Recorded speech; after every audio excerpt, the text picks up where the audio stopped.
लोकसभा चुनावों को लेकर लगातार सरगर्मियां अरूज पर हैं, तो वहीं पार्टियों की तरफ से उम्मीदवारों के नामों का ऐलान भी लगातार जारी है। बीएसपी ने एक और उम्मीदवारों की लिस्ट जारी कर दी है। 3 लोकसभा उम्मीदवारों का ऐलान बीएसपी की तरफ से किया गया है।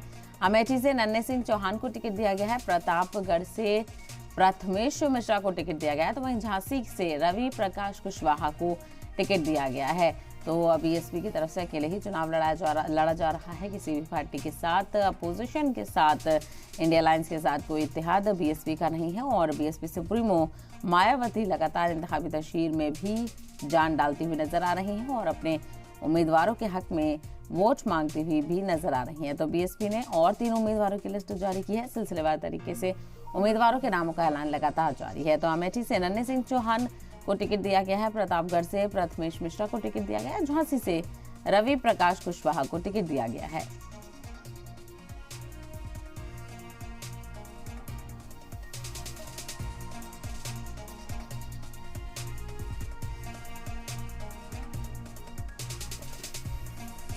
लगातार पॉलिटिकल पार्टीज की तरफ से उम्मीदवारों के नामों का ऐलान किया जा रहा है। कुछ ही जगहों पर और कुछ ही सीटों पर उम्मीदवारों के नामों का ऐलान बाकी है और ऐसे में बीएसपी की तरफ से भी लगातार उम्मीदवारों के नामों का ऐलान किया जा रहा है। और अमेठी सीट को लेकर बीजेपी और बीएसपी की तरफ से तस्वीर साफ हो चुकी है। ऐसे में देखना बेहद अहम होगा कि जो कांग्रेस और समाजवादी पार्टी है उनकी तरफ से क्या कुछ फैसला निकलकर सामने आता है, क्योंकि तस्दीक अभी नहीं की गई है।